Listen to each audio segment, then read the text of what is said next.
하나님 아버지, 저의 마음과 생각을 주의 말씀에 집중시켜 주셔서 우리가 이 말씀을 들을 때에 하나님을 더 깊이 사랑하게 하시고 또 하나님의 그 뜻과 계획에 저의 삶을 맞추도록 우리가 결심하며 우리의 삶을 돌아보고 하나님을 찬송하는 시간이 되게 도와주시기를 예수 그리스도의 이름으로 간절히 기도합니다. 아멘. 너는 마음을 다하고 뜻을 다하고 힘을 다하여 내 하나님 여호와를 사랑하라.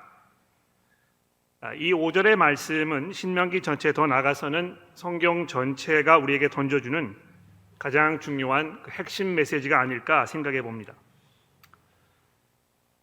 사도 바울이 디모데후서 3장 1절에서 하나님을 등지고 사는 세상 사람들의 삶에 대해서 설명하면서 그들이 사랑하는 이 대상에 대하여 이제 이렇게 이야기했습니다. 말세에 고통하는 때가 이르러 사람들이 자기를 사랑하며 돈을 사랑하며 자랑하며 교만하며 비방하며 부모를 거역하며 감사하지 아니하며 거룩하지 아니하며 쭉 내려가다가 4절에서 쾌락을 사랑하기를 하나님 사랑하는 것보다 더하며 이렇게 설명해 놓은 것입니다. 사람이 사랑의 대상이 무엇인가를 기준으로 이 두 그룹으로 사람들을 나누어서 하나님을 사랑하는 사람들과 하나님 이외의 다른 것들을 더 사랑하는 자들로 구분지어 놓고 있는데요. 사도 바울의 이러한 생각은 그냥 사도 바울이 지어낸 이야기가 아니고 예수께서 먼저 복음서에서 말씀하신 것을 아마 염두에 두고 이야기한 것이 분명합니다. 예수님의 말씀 기억하십니까? 마태복음 6장 24절에서 예수께서 말씀하시기를 한 사람이 두 주인을 섬기지 못할 것이니 혹 이를 미워하고 저를 사랑하거나 혹 이를 중히 여기고 저를 경히 여김이라 너희가 하나님과 재물을 겸하여 섬기지 못하느니라. 그러니까 이런 말씀들 우리가 들어보면 우리들 모두에게 신앙생활의 본질적인 상태에 대해서 돌아보고 점검하는 그런 중요한 기회가 주어지는 것을 우리가 간구하지 않을 수 없습니다. 내가 정말 하나님을 향한 깊은 사랑과 간절한 이 열망으로 매 주일 아침 주일 모임과 또 주중에 세워주기 그룹을 출석하고 있는 것인가? 혹은 타성에 젖어서 그냥 습관적으로 별다른 생각이나 감흥, 확신이나 또는 감정도 없이 그저 바쁘게 교회 일을 맡아 하고 있는 것은 아닌가? 그러니까 이런 질문들에 대해서 한번 우리가 솔직하게 돌아보고 또 스스로 점검해보는 그런 기회가 이제 우리에게 주어지는 것입니다. 근데 동시에 여기 계신 분들 중에는요, 오늘 이 마음을 다하고 뜻을 다하고 힘을 다하여 내 하나님 여호와를 사랑하라는 이 말씀을 앞에 놓고 마음이 전보다 더욱 우울해지시는 분도 계시지 않을까 이렇게 생각을 해봅니다. 도대체 어떻게 이렇게 할 수 있는 것이 과연 마음을 다하고 뜻을 다하고 힘을 다해서 하나님을 사랑하는 것이 가능하긴 한 것인가? 우리 중에 마음을 다하고 뜻을 다하고 힘을 다하여 하나님을 사랑한다고 말할 수 있는 사람이 과연 몇 명이나 될까? 이런 질문을 우리가 던지게 되지 않겠습니까? 또는 이 기독교 신앙에 조금 냉소적인 분들이 이제 이런 말씀을 들으시면 평소에 기독교인들이 이제 위선자라고 여겨온 자신의 생각이 옳았음을 더욱 확신하게 되실지는 모르겠습니다. 적어도 알고 있거나 자신의 눈에 비치는 그리스도인들 중에는 하나님을 마음과 뜻과 힘을 다해서 사랑하기보다는 하나님 이외의 다른 것들, 자신과 돈과 이 세상에 약속하는 이 쾌락을 더욱 사랑하는 사람들이 많아 보이기 때문에 말입니다.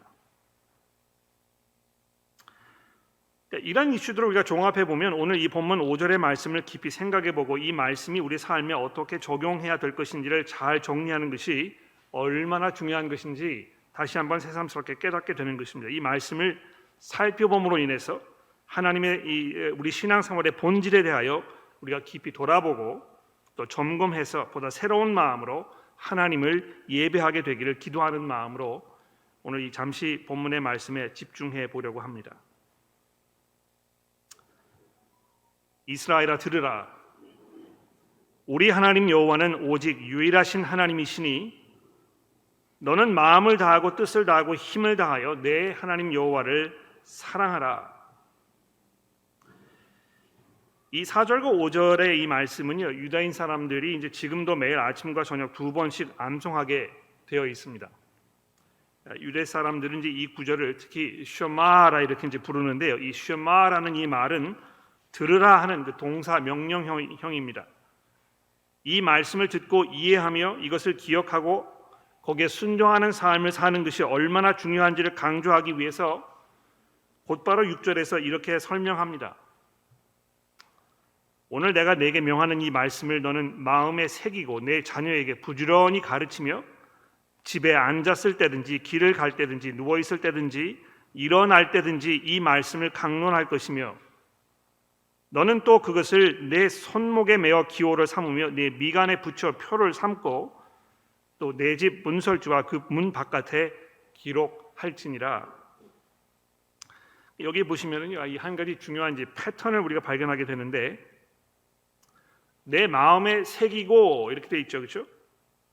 내 속에서 시작해서 한 걸음 더 나아가서 내 자녀에게 집에 앉아 있을 때든지 길에 갈 때든지 누워 있을 때든지 일어날 때든지 내 자녀들에게 부지런히 이것을 가르치며 내 집안에 머무는 식구들뿐만이 아니라 내 집 앞을 지나다니는 모든 이들을 위해서 문 설치와 또 문 바깥에 이것을 기록해 두어라 이렇게 명령하고 있습니다.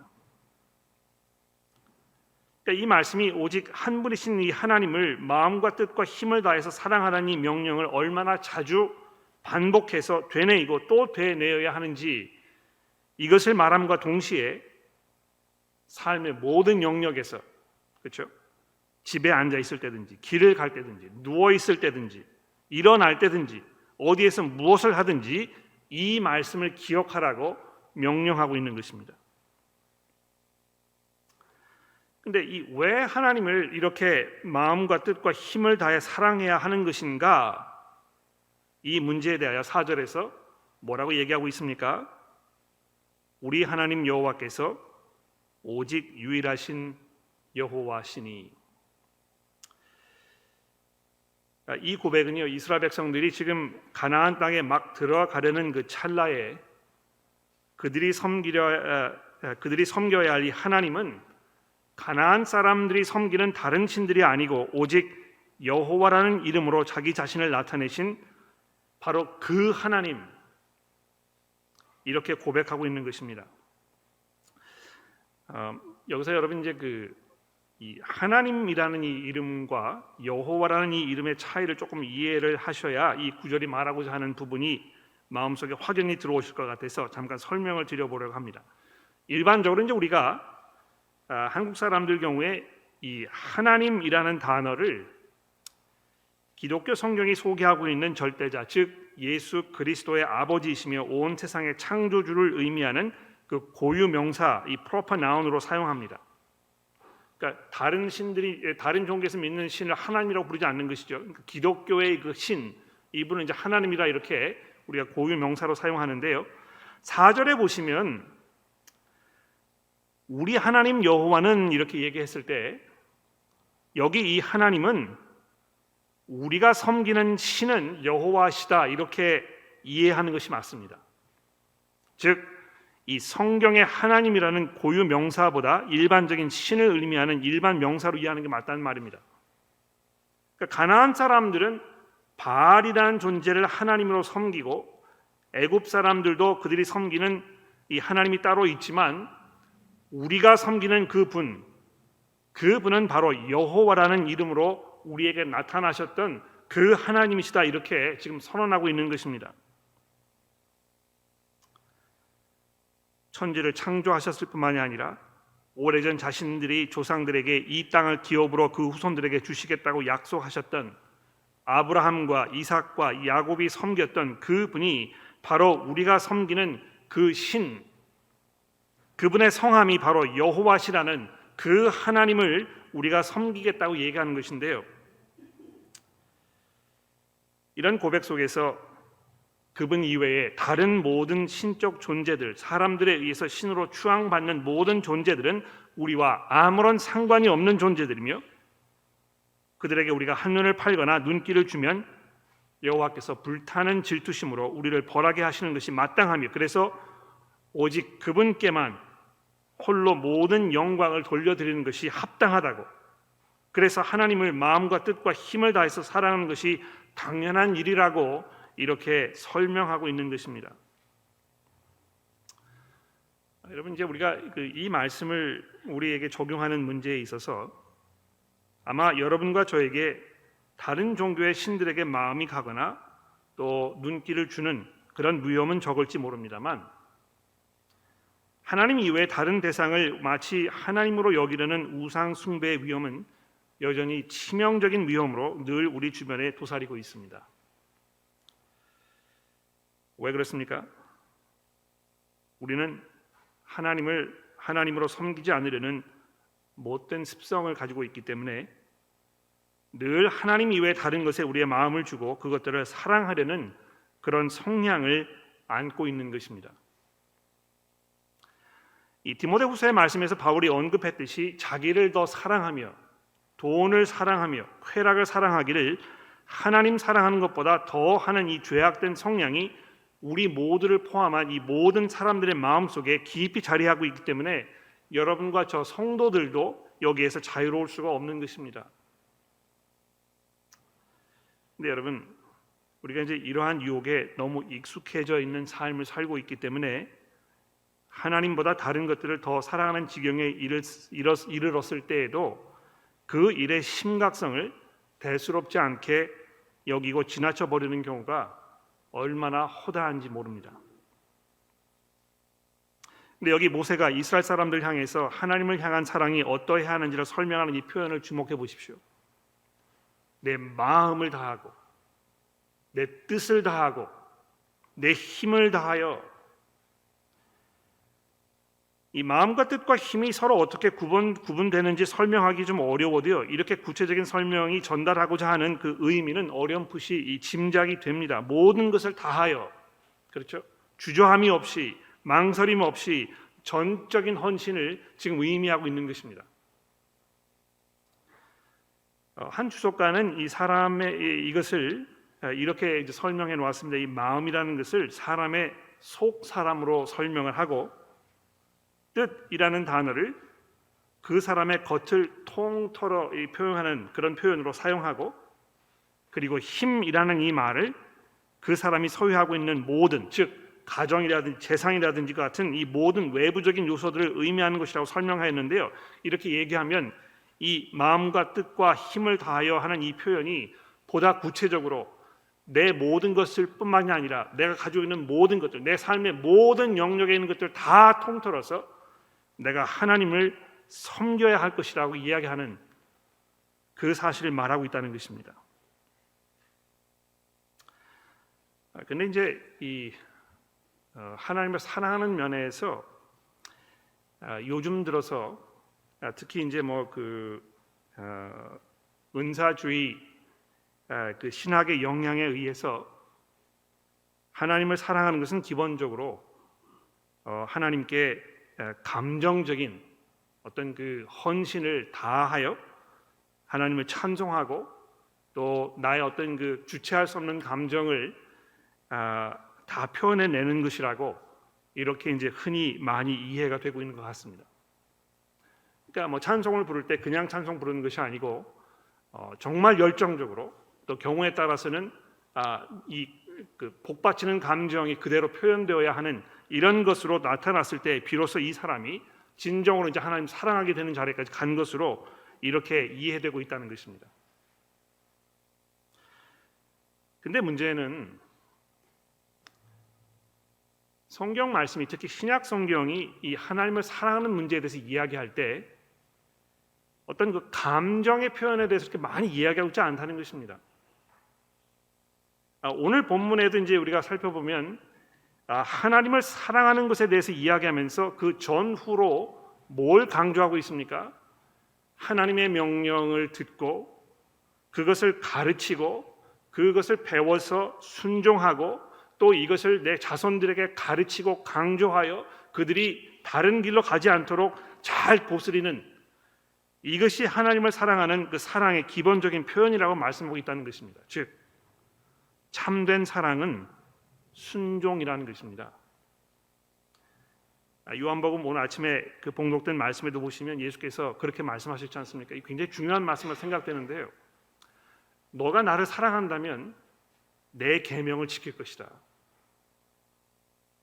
나를 사랑한다고 하면서 너의 삶 속에서 내가 이야기하는 가치관과 삶의 방법과 내가 이야기하는 이 서로 관계의 모습에서 순종하는 모습이 없다면 내가 어떻게 나를 사랑하겠냐고 고백할 수 있겠느냐고 예수께서 말씀하고 계신다는 것입니다. 이것은 제가 여러분의 그 귀가 닳도록 말씀드리는 것입니다만, 하나님을 향한 참된 믿음과 하나님을 향한 참된 사랑과 이 믿음과 사랑이 집약되어 있는 이 참된 예배는 무엇입니까? 매일매일의 삶 속에서 하나님의 말씀에 순종하는 것입니다. 그 말씀을 잘 듣고 거기에 나의 삶의 방향과 내 목표와 내 삶의 방식과 내 라이프 스타일과 내 습관과 내 성향과 성격과 내 가정의 어떤 그 가정 관계와 이 모든 것들을 거기에 다 짜 맞추는 것입니다. 그렇게 하였을 때 우리의 삶 속에서는 변화가 일어나지 없다는 것이죠. 변화가 일어나지 않는 삶은요, 하나님의 말씀에 순종하는 삶이라고 이야기하기 어렵습니다. 여러분이 이미 완전의 상태에 이르러서 100% 모든 면에서 하나님의 말씀에 한치의 오차도 없이 매일매일 순종하는 삶을 살고 계시지 않는 한, 하나님의 말씀을 듣고 그 말씀에 순종한다는 것은 끊임없는 삶에 변화가 일어나야 하는 것을 말하고 있다는 것입니다. 왜 그렇습니까? 내가 가지고 있는 생각과 내가 지금까지 살아온 방식과 내가 추구하려는 삶의 모든 소망들이 하나님의 말씀에 의하여 변화되고 개선되어야 하기 때문에 그렇다는 것입니다. 이미 신명기서의 말씀을 다루면서 여러 번 말씀드렸습니다만, 이 하나님의 말씀에 순종하는 이 삶을 살았을 때 그것이 주변 사람들에게 하나님이 어떠한 분인지를 나타나게 되고 하나님의 그 위엄과 하나님의 영광이 어떤 것인가를 사람들에게 드러내게 되어 있는 것인데, 오히려 우리의 삶이, 우리의 순종하지 않으려는 그 삶의 모습이 오히려 내 자신을 사랑하고 돈을 더 사랑하고 세상이 주는 쾌락을 더 사랑하는 우리의 삶의 모습이 하나님의 백성으로서의 합당치 못한 그런 모습으로 나타나게 되었을 때, 이것이 하나님을 사랑하는 삶의 모습이보다는 오히려 하나님의 이름에 먹칠을 하게 되는 이런 삶이라는 것입니다. 성도 여러분, 혹시 여러분들 가운데 여러분이 매일매일 사는 삶의 모습을 보면서 저 사람 때문에 나는 예수 믿지 않겠다, 이런 말을 듣고 계시는 분이 혹시 계시다면 여러분 분명히 회개하셔야 될 것입니다. 그러나 하나님을 사랑함으로 우리가 누리는 이 복에 대해서 모세가 얼마나 여러 번 강조해서 이야기하고 있는지 여러분 주목해 보십시오. 우리가 전적으로 하나님을 사랑하게 되었을 때 그것이 우리에게 주는 이 놀라운 복이 무엇인지에 대해서 뭐라고 이야기하고 있습니까? 1절 말씀을 봅시다. 이는 곧 너희의 하나님 여호와께서 너희에게 가르치라고 명하신 명령과 규례와 법도라. 너희가 건너가서 차지할 땅에서 행할 것이니 곧 너와 내 아들과 내 자손들이 평생에 내 하나님 여호와를 경외하며 내가 너희에게 명한 그 모든 규례와 명령을 지키기 위한 것이며 또 내 나를 장구하게 하기 위한 것이라. 이스라엘아 듣고 삼가 그것을 행하라. 그리하면 내가 복을 받고 내 조상들의 하나님 여호와께서 내게 허락하심 같이 젖과 꿀이 흐르는 땅에서 내가 크게 번성하리라. 제가 지금도 기억나는데요. 어떤 분의 집에 갔더니 아주 큰 액자에다가 붓글씨로 이 3절 마지막 부분에 이 말씀을 기록해 두셨습니다. 하나님 여호와께서 내게 허락하심 같이 젖과 꿀이 흐르는 땅에서 내가 크게 번성하리라. 이 한국 사람들처럼 이 복 받는 일에 대해서 집착하시는 분들이 또 없는 것 같아요. 이 그 복자라는 이 단어가 얼마나 좋은 단어인지 뭐 어디를 돌아봐도 이 단어가 종종 눈에 띕니다. 집에 이렇게 뭐 문 창살에도 보니까 복자가 이렇게 다 들어가 있더라고요. 그렇지 않습니까? 복, 내게 복을 주시옵소서. 근데 여기 이제 보시면 이 복이라는 것에 대해서 이제 이야기하면서 두 가지를 말씀하고 있습니다. 그렇죠? 내 나를 장구하게 하기 위함이라, 즉 이제 장수하는 걸 이제 말하는 것인데, 뭐 저희 교회 이제 어르신들 많이 계십니다만, 장수하는 것이 오복 중에 하나라고 이렇게 이야기하지 않습니까? 아마 여러분들 가운데에도 가급적이면 장수했으면 좋겠다. 그래서 기도하실 때도 제가 아프지 않고 오래오래 살 수 있도록 하나님 해달라고 기도하시는 분들이 많이 계시는지 모르겠습니다. 또 뿐만이 아니고 젖과 꿀이 흐르는 땅에서 내가 크게 번성하는, 그래서 뭐 이 사업이 막 팽창하고 재산이 막 쌓이고, 나뿐만이 아니고 내 아들과 내 손자와 손녀와 모든 사람들이 다 정말 부러울 것이 없는 물질적 풍요를 누리면서 사는 그런 지경에 이를 수 있도록 하나님께서 내게 복을 달라고 이제 이야기하는데, 그렇게 하기 위해서 내가 이제 이 하나님의 말씀을 잘 지키겠다고 하나님과 거래를 하는 것입니다. 하나님, 제가 잘 섬겨 드릴 테니까 하나님도 저를 좀 잘해 주시면 그러면 좋겠습니다.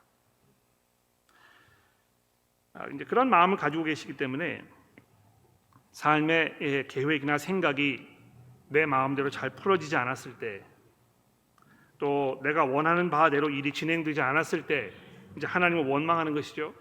그래서 신앙의 위기가 오게 되고, 나는 더 이상 하나님을 섬길 필요가 없겠다. 내가 이렇게 수고하고 헌신해서 하나님을 잘 섬기려고 했는데도 돌아오는 대가가 없으니 내가 무슨 이유로 더 이상 내 신앙생활을 유지해 가겠는가. 나는 차라리 하나님을 의지하는 것보다 이제 내 방법대로 내 삶을 살아가는 것이 더 옳은 것이라고 생각이 된다. 이렇게 이제 결론을 짓게 되는 것입니다.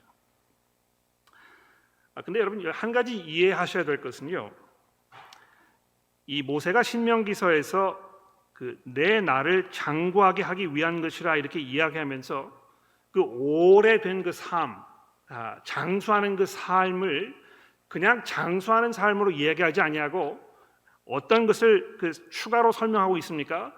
하나님께서 너에게 주시겠다고 약속한 그 땅에서 오래 사는 것을 말하는 것입니다. 즉 거기에 들어가서 하나님의 말씀에 순종하지 아니하고 내 멋대로 살고 이렇게 되었을 때 그 결과가 무엇이라고 얘기하는 것입니까? 너희가 더 이상 그 땅에서 살 수 없는 지경에 이르게 된다는 것이죠.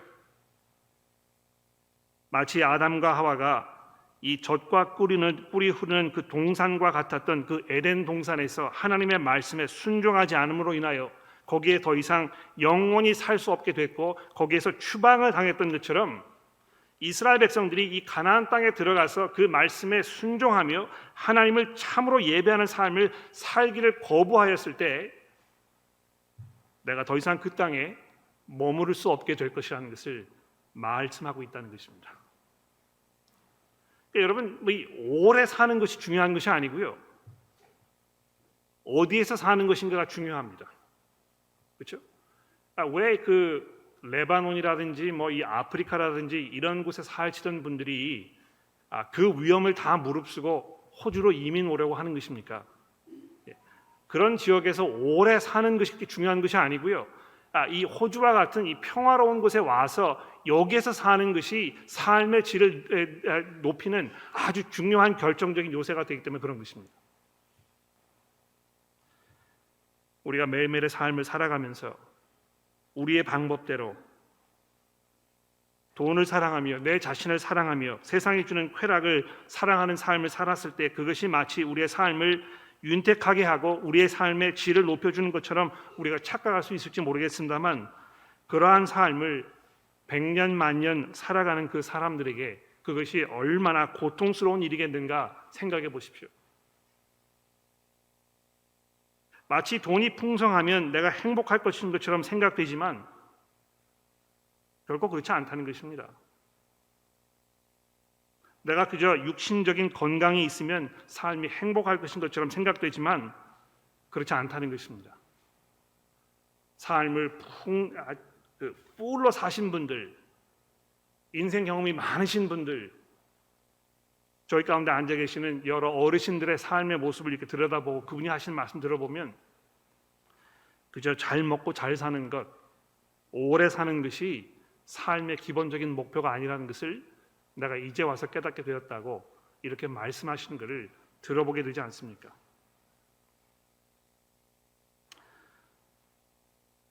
성경에서 계속해서 하나님을 사랑하게 되었을 때 우리에게 주는 이 복에 대해서 이런 식으로 말씀합니다. 여러분 로마서 8장의 말씀 기억하십니까? 이렇게 성경 구절 적어 두셨다가요. 나중에 가서 읽어 보십시오. 로마서 8장 28절 말씀해 보시면 우리가 알거니와 하나님을 사랑하는 자 곧 그의 뜻대로 부르심을 입은 자들에게는 모든 것이 협력하여 선을 이루느니라 이렇게 사도 바울이 이야기하고 있습니다.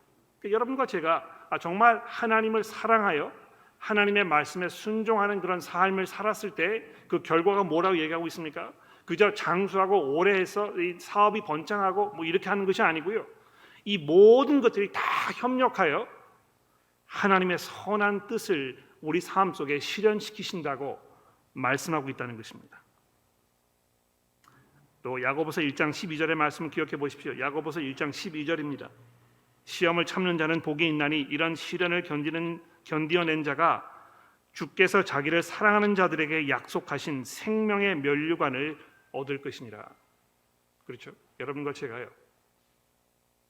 매일매일 하나님의 말씀에 순종하며 하나님께서 약속하신 바를 우리가 바라보는 그 소망 가운데 살았을 때 그 결과로 하나님께서 우리에게 생명의 면류관을 주실 것이라고 이렇게 얘기하고 있습니다.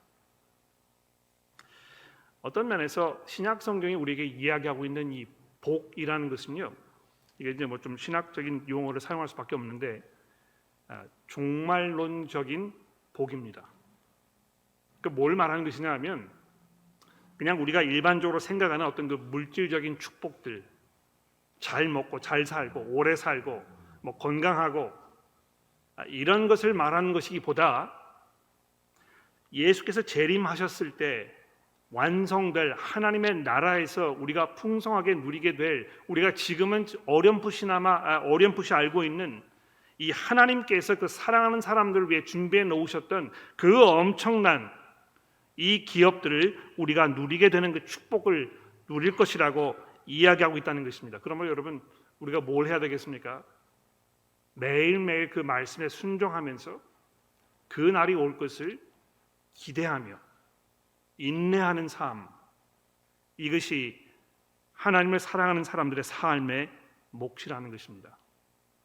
그러한 삶을 살았을 때 어떻게 되겠습니까? 여러분과 제가요 매일매일 하나님의 말씀을 듣고 그 말씀에 순종하는 삶을 살고 그 모습이 하루 이틀 10년, 20년, 30년 동안 축적되어 가면서 어떤 일들이 벌어지겠습니까? 오늘 모세가 이 본문 말씀을 통해서 이야기하고 있는 바는요, 그러한 여러분과 저의 삶이 우리 자손들에게 막대한 영향을 미치게 되어 있다고 얘기하는 것입니다. 여러분 이 20절의 말씀을 보십시오. 후일에 내 아들이 내게 묻기를 우리 하나님 여호와께서 명령하신 증거와 규례와 법도가 무슨 뜻이냐 하거든. 이 뭘 말하는 것입니까? 지금 자녀들이 무슨 질문을 하고 있는 것입니까? 이 20절의 질문이 굉장히 중요한 질문인데요. 도대체 우리 집안은 왜 이 명령에 우리의 삶을 끼워 맞추며 살고 있는 것인지를 묻고 있는 것입니다. 주변을 돌아보니까는요, 내 주변에 있는 사람들은 그렇게 살지 않는 것 같아요. 자기가 친하게 지내는 친구 중에 A라는 사람이 있는데 이 A라는 사람의 가정을 보니까 우리 가정과 다른 것입니다. 뭐 휴가를 갈 때도, 뭐 돈을 쓸 때도, 뭐 생일 축하를 할 때도, 뭐 사는 거주지를 결정할 때도 이 삶의 모든 면에서 우리와 같게 느껴지지 않는 것입니다. 그랬을 때 우리의 후손들이 우리에 대해서 우리에게 이렇게 질문하는 것이죠. 아버지 또는 할아버지, 우리 집안은 왜 이렇게 하는 것이죠? 아마 그런 질문은 다양한 각도에서 제기될 수 있는 질문이겠죠. 정말 이렇게 사니까, 이런 방법으로 사니까, 이런 식으로 우리의 가정을 이끌어 나가니까 너무너무 불편해요. 우리가 감수해야 하는 손해가 얼마나 많은지 모릅니다. 아마 여러분 뭐 이런 딜레마를 항상 겪으셨을 텐데요. 어린 자녀를 두고 계신 분들 경우에 우리 저 뒤에 계시는 부모님들 잘 들어보십시오. 또 여기 앉아 계신 청년 여러분 이제 결혼하시면 자녀를 얻게 되실 텐데요. 내 자녀의 친구가 생일 파티를 이제 오거나이즈를 해가지고 친구들을 불러 모이면 왜 이렇게 주일 아침에 그걸 하는지 모르겠어요. 근데 내가 이 어린아이 내 자녀를 친구의 생일 파티에 데려갈 것인가, 교회에 데려갈 것인가, 울고 불고 하는 이 어린아이의 그 마음을 내가 어떻게 달래서 생일 파티에 가는 것보다 더 중요한 것이 있다는 것을 내가 이해시키고 교회로 데리고 올 것인가, 이런 문제가 있지 않습니까? 근데 이거 뭐 여러 번 있는 것도 아니고 어쩌다 한 번 있는 일인데 한 번 이렇게 그냥 컴프로마이즈를 해가지고 데려가는 거 뭐 무슨 문제가 되겠느냐? 그래서 교회 데리고 오지 아니하고 다른 데를 간 것이죠. 근데 좀 이따가 학교에서 이제는 토요일 날도 너무 바쁘기 때문에 모든 학교의 행사를 주일날 해야 되겠습니다. 그거 어떻게 하란 말인가? 자녀들의 어떤 그 앞날이 걸려 있는 문제이기 때문에 그럼 뭐 이것도 뭐 자주 있는 일이 아니니까 그럼 이번에도 컴프로마이즈를 하지. 이런 것이 쌓이다 보니까 이 어린아이의 삶 속에는 어떤 생각이 자리하게 되는 것입니까? 내가 지금 필요한 것이 가장 우선이구나. 우리 가정에서는 내가 왕이구나. 내가 원하는 것이면, 내가 필요한 것이면, 나의 미래가 걸려있는 일이면 우리 부모님들은 자기의 신앙도 다 떨쳐버리고 모든 것들을 나를 기준으로 결정하시는 이런 분들이구나. 삶이라는 것이 나를 위주로 이렇게 돌아가는 것이 맞구나. 이것을 무의식 중에 계속해서 배우게 된다는 것입니다. 그러니까 우리가 마음속으로 이게 정말 우리 자녀들이 신앙생활을 잘해야 될 텐데 이런 그 안타까운 마음이 있지만 이러한 작은 일들이 계속해서 쌓여갔을 때 그 자녀들이 자라나서 신앙생활을 별로 그렇게 중요하게 여기지 않는 그런 상황이 왔을 때 이것은 아마 전혀 우연이 아닐 것입니다. 오랫동안 쌓여왔던 여러분들의 그 작은 선택들이 쌓이면서 결국에는 여러분들이 그토록 중요하게 여긴다고 생각했던 이 자녀의 신앙이 다 물거품이 되어버리는 이런 결과를 우리가 초래하는 이런 모습 얼마나 많이 보았는지 모릅니다.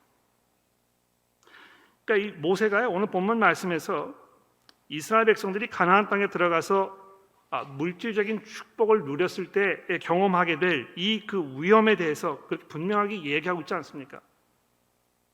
10절에 보십시오. 내 하나님 여호와께서 내 조상 아브라함과 이삭과 야곱에게 향하여 맹세하신 땅으로 내가 들어가서 내가 건축하지 아니한 크고 아름다운 성읍을 얻게 하시며 내가 채우지 아니한 아름다운 물건이 가득한 집을 얻게 하시며 내가 파지 아니한 우물을 차지하게 하시며 내가 심지 아니한 포도원과 감람나무를 차지하게 하사 내게 배불리 먹게 하실 때에 너는 조심하여 너를 애굽 땅 종 되었던 집에서 인도하여 내신 여호와를 잊지 말고. 아마 하나님을 사랑하는 그 일에 있어서 가장 치명적인 그 위협은 배부름이 아닐까 생각합니다. 또 배부르고 싶은 그 욕망이 아닐까 생각합니다.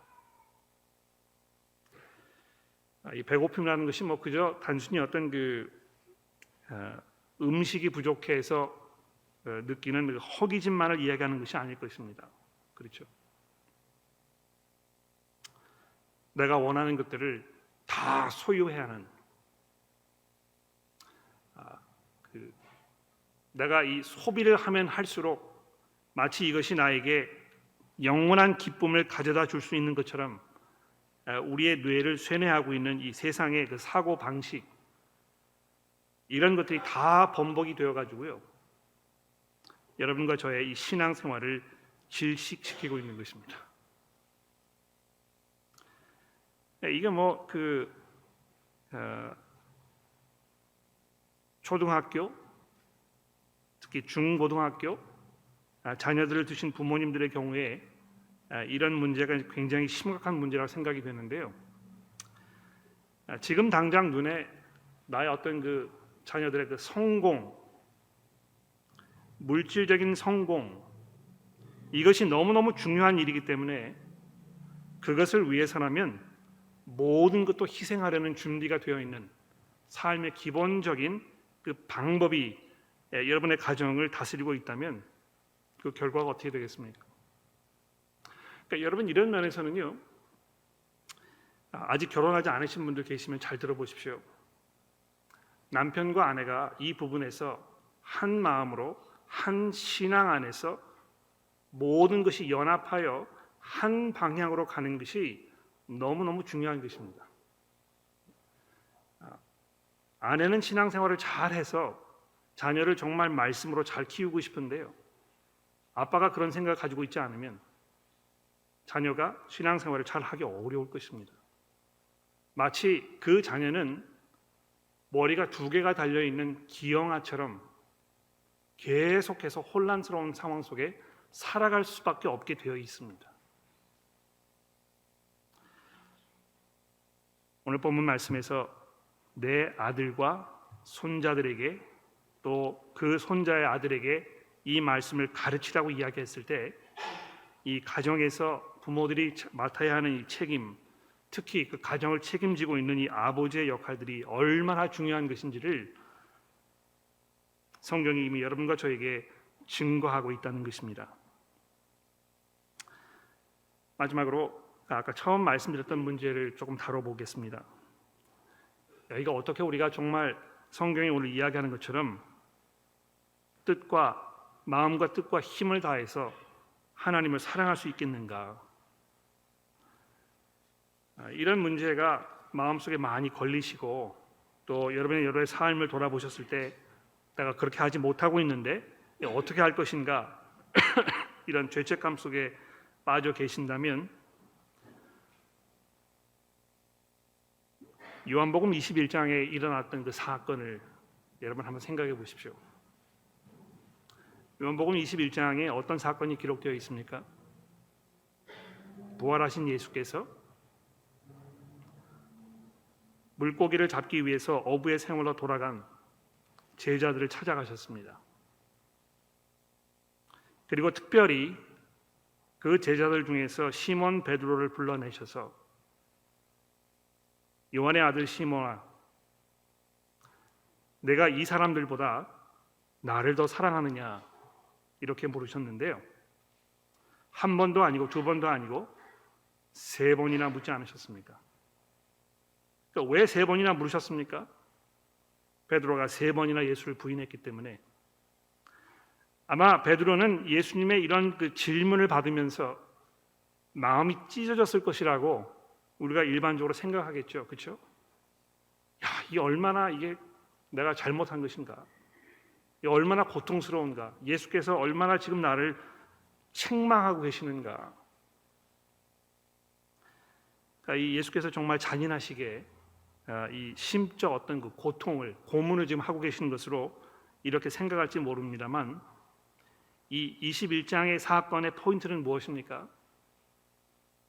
베드로의 그런 나약함과 그의 불완전한 그 사랑과 그 헌신에도 불구하고 예수께서 그를 부르셔서 그의 제자로 삼으시면서 내 양을 먹이라고 예수께서 불러주셨다는 것입니다. 아마 그 복음 사역을 하고 있는 사역자들뿐만이 아니고 모든 성도 여러분들에게도 이 말씀이 공통적으로 적용되지 않나 생각합니다.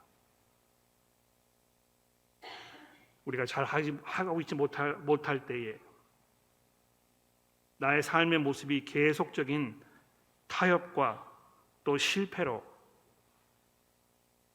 마음과 뜻과 힘을 다하여 하나님을 사랑하지 못하는 것처럼 보이는 상태 속에 있다고 하더라도 예수께서는 우리의 그러한 마음을 받아주시며 우리를 용서하신다는 것입니다. 사랑이 여기 있나니 우리가 하나님을 사랑하는 것이 아니요 하나님이 우리를 사랑하사 우리 죄를 속하기 위하여 화목제물로 그 아들을 보내셨다는 이 복음의 놀라운 선언을 들어보십시오. 물론 우리가 그 하나님의 은혜를 경험하였을 때 그 은혜에 합당한 모습으로 우리의 믿음을, 우리의 사랑을 그 순종하는 모습으로 나타내는 것이 너무너무 중요하고 이것이 필수적인 일입니다만 그에 앞서 우리가 기억해야 할 것이 무엇입니까? 하나님께서 먼저 우리를 사랑하셔서 우리 죄를 속하시기 위하여 화목제로 그 아들을 우리에게 보내셨다는 이 약속의 말씀을 우리가 기억하면서 우리의 삶을 주께 산 제사로 드리는 일에 최선을 다하도록 우리 함께 헌신하도록 합시다. 기도하겠습니다. 하나님 아버지, 저희가 정말 하나님을 사랑하고 예수 그리스도의 말씀에 순종하며 살기를 원합니다. 성령께서 오셔서 우리들에게 그러한 변화를 불러일으켜 주시고 우리 마음속에 새로운 그 생각이 들게 하셨지만 하나님 아직도 저희는 그 일을 온전하게 감당해내는 것이 너무너무 힘들고 또 실패할 때가 얼마나 많은지 모릅니다. 주께서 재림하실 그때에 우리가 온전하고 완벽하게 변화될 날을 기다립니다. 또 그 날이 되었을 때 우리가 누리게 될 그 참 사람됨의 모습을 우리가 소망합니다. 그러나 그 날이 우리에게 도래하기 이전에 우리가 이 세상을 살면서 우리가 조급해하지 않게 하시고 또 너무 많은 삶의 무거운 짐으로 낙심 속에 있지 않으며 오히려 매일매일 우리에게 주시는 풍족하신 하나님의 은혜에 따라서 우리의 그 믿음의 싸움을 싸우게 하시고 또 회개로 믿음으로 늘 주의 말씀에 다가가서는 우리 모두가 될 수 있도록 도와주시기를 예수 그리스도의 이름으로 간절히 기도합니다.